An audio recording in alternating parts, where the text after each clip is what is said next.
हमारे return flight में हमारा बेबी पूरे टाइम इधर से उधर कूद रहा था, पूरे टाइम सामान खा रहा था, गिरा रहा था, टॉयज के साथ खेल रहा था, एक गोदी से दूसरी गोदी जंप कर रहा था, but there was not a single meltdown and that I count as a win because ये फ्लाइट दिन के टाइम की थी and it was 8 hour long. We were coming back from Bali to India. तो आज मैं इस वीडियो में आपको वो 7 टिप्स बताऊंगी that we have figured out in the past in domestic and now international flight. I can safely say that we are confident enough to book longer flights and have more confident and smoother journey. Hi, my name is Hina. I have a 2-year-old toddler boy and we recently flew from India to Bali. That's roughly about 8 hour journey. तो इस video में मैं आपके साथ वो 7 tips share करूंगी और कुछ प्रोडक्ट्स शेयर करूंगी which were genuinely useful on a flight और वो आपके पास भी जरूर होने चाहिए अगर आप अपनी पहली फ्लाइट लेने वाले हो अपने बेबी के साथ। Let's start. Tip number 1 is ear pressure. जब भी प्लेन टेक ऑफ करता है और प्लेन लैंड करता है तो हमारे कान भी पॉप करते हैं, right? So imagine how uncomfortable it might be for little baby who doesn't understand what's going on. कई बार मैंने देखा है बेबीज को फ्लाइट टेक ऑफ के टाइम या स्पेशली फ्लाइट लैंडिंग के टाइम पे उनको काफी एयर प्रेशर का प्रॉब्लम हो रहा होता है and they are crying a lot and their parents are helplessly trying to console the kid. So for that here's what you do if you have an infant who is still breast feeding और bottle feeding, तो flight take off के time पे और flight land होने के time पे आप baby को फीड करा दो। Swallowing motion will naturally help equalise the air pressure, relieve any discomfort. It works like magic. Now if you don't have an infant, if you have a toddler like I do, I used to breastfeed him on the planes all the time when we were taking flights, but now that he's weaned off, he's 2 years old now, I simply offer him water or juice or anything that he can sip a little bit. उस swallowing action से भी pressure release होता है and I saw my baby did not feel any kind of discomfort during takeoff or landing and he was awake both the times. If your baby is sleeping or you know that your baby is about to sleep and you're about to board, then you can also have these earplugs. I purchased these earplugs just in case my baby was sleeping when we were about to take off or land. तो take off से पहले ही आप ये earplug अपने baby के कान में डाल सकते हो. It will also help equalize that pressure. But I did not use it, but we still bought it just in case. Also these earplugs work the same way with adults also. So we thought it's a good purchase. पर ये बात बहुत जरूरी है याद रखने की कि ये earplugs आप टेक ऑफ या लैंडिंग के पहले लगाएं, बाद में या उसके टाइम नहीं, क्योंकि तब वो उतना इफेक्टिव नहीं रहेगा. The next thing that I'm about to tell you is the one thing that made our kid the happiest. That was this seat extender. ये seriously बहुत ही underrated product है. हम सबकी seats के साथ एक leg room होता है. So this seat extender can be used as a platform to fill the gap between our seat and the seat in the front. सबसे ज्यादा इसका benefit toddlers के लिए ये है कि क्योंकि उन्हें एक extended space मिल जाता है, they don't feel trapped, they don't feel restricted. क्योंकि अगर बहुत ज्यादा डिस्कम्फर्ट फील करेंगे toddlers, they would want to run away और वो आइल पे भागेंगे या फिर वो टैंट्रम्स थ्रो करना शुरू कर देंगे. एंड सेकेंडली जो लेग रूम वाला गैप है वो थोड़ा सा रिस्की रहता है. बेबी को अगर नींद आ गई और आपको भी अगर नींद आ गई हो तो बेबी उसमें नीचे ना गिर जाए. मुझे ये सीट एक्सटेंडर तो बहुत यूजफुल लगा. ये हमने ऑल्दो सिर्फ इंटरनेशनल ट्रिप के लिए ही खरीदा था, but I am definitely going to carry it for all my trips going forward. Tip number 3 is entertainment and I am not talking about screens yet, वो भी टॉपिक आएगा बाद में. तो मैंने भी एक बिजी बाइंडर खरीदा था which kind of looks like this. ये बिजी बाइंडर एक्चुअली टॉडलर्स के लिए एकदम परफेक्ट है. इसकी जो गिवन एज है वो भी 2 to 5 years है, क्योंकि इस बिजी बुक में मल्टीपल गेम्स आ जाते हैं. आपके पास सीक्वेंसिंग है, मैचिंग है, पजल्स है, काउंटिंग है, और मैंने स्पेसिफिकली ट्रांसपोर्ट लिया था because my kid is fond of cars.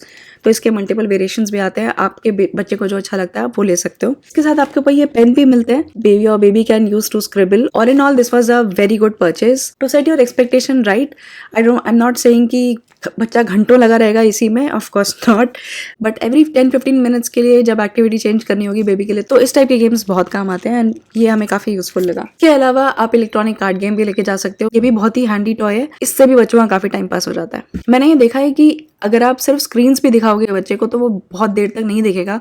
They will need some kind of physical play या फिर डिफरेंट काइंड्स ऑफ एंगेजमेंट जिसमें उन्हें कुछ फिजिकली टच करना हो, कुछ मैनिपुलेट करना हो, कुछ चेंज करना हो. ऐसे एक्टिविटीज का वेरिएशन अगर आप फ्लाइट में रखोगे तो बच्चे को आप बहुत लंबे टाइम तक एंगेज कर सकते हो. ये बिजी बाइंडर मैंने सिर्फ फ्लाइट के लिए लिया था, ना मैंने उसके पहले दिया है ना मैंने उसके बाद दिया है, क्योंकि I want to keep it new for him. का भी लिंक मैंने डिस्क्रिप्शन बॉक्स में दे दिया है. If you want you can check it out. अब बात करते हैं फूड की, क्योंकि hungry toddler on a plane is not fun. हम एयर इंडिया से ट्रैवल कर रहे थे और क्योंकि ये लंबी फ्लाइट थी तो हमें इन फ्लाइट मील्स भी मिले थे और एयर इंडिया के मील्स जनरली थोड़े बेटर होते हैं बाकियों से. तो एक चीज जिसके बारे में मुझे बहुत बहुत चिंता थी वो ये था कि बच्चा एकदम ऐसे हंगर पैंग्स वाले टैंट्रम में ना पहुंच जाए, क्योंकि उसके बाद वो इनकंसोलेबल हो जाते हैं for a very long time and it causes a lot of disturbance to the other passengers as well. तो मैंने 2 स्नैक्स पैक किए थे, makhana which is simple dry roasted salted makhana और ड्राई फ्रूट्स। उसके लिए मैंने ये कंटेनर चूज़ किया था। ये कंटेनर एक्चुअली में बहुत बहुत यूज़फुल है। इनफैक्ट हमने पूरी थ्रू द एंटायर ट्रिप हमने ये कंटेनर यूज़ किया फॉर स्नैक्स, क्योंकि बहुत जगह ट्रिप में आप प्लान करके नहीं चल सकते खाना, और कहीं कहीं पे आपको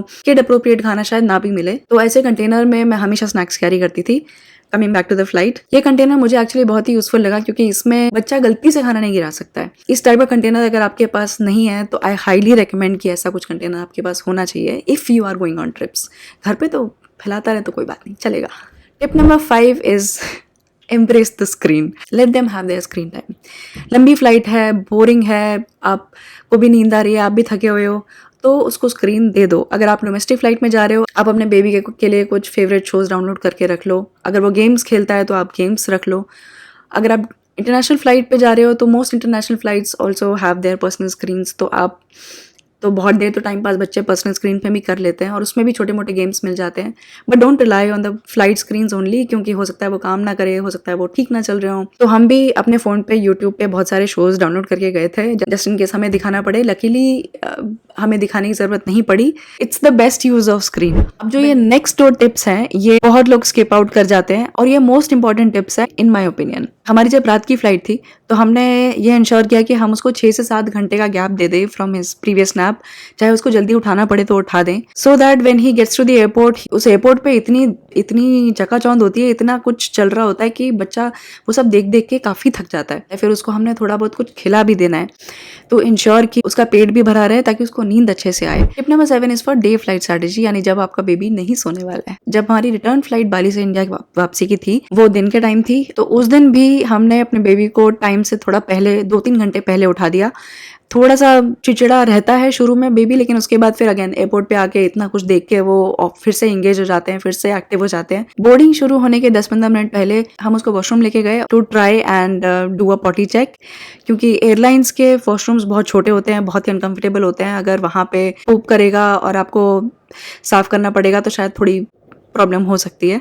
to avoid that altogether, हम उसको बोर्डिंग से पहले ही कोशिश करते हैं कि 15 से 20 मिनट हम उसको वॉशरूम में रखें और वॉशरूम में बिठाएं और ट्राई करें कि वो पूप कर ले। My baby is not completely potty trained yet, but I know there is a pattern there कि जब भी वो कुछ खाता है तो थोड़ी देर के बाद there is a chance that he might poop. तो आई एम श्योर आपके बेबी का भी ऐसा कुछ पैटर्न होगा, so you can try and figure that out, और उसके according you can do a potty check before boarding. He slept 2 to 3 hours flight in the flight comfortably, और उसके बाद जो 5 घंटे थे उसके लिए मैंने आपको ऑलरेडी वो टिप्स दे दिए हैं, टिप्स 1 to 5, और आपके पास भी कुछ आइडियाज हैं, please let us know in the comments. ये थे मेरे tried and tested tips for 8 hour long flights with a toddler from one Indian travelling mom to another. I only recommend things that I personally use, तो मेरे channel पे बहुत ज्यादा products की lists नहीं होते हैं, but these are the things that I genuinely use and I found them very very helpful, so feel free to check them out. इस वीडियो से अगर आपको कुछ भी हेल्पफुल मिला then give it a thumbs up and subscribe to my channel. I hope to bring more such insightful videos for you. और अगर आप अपने टॉडलर के साथ अपना कोई ट्रिप प्लान कर रहे हो तो please let me know in the comments कि आप कहाँ प्लान कर रहे हो। We are always looking for fun places to visit with our kid and make lots and lots of memories. So I'll see you on my next one.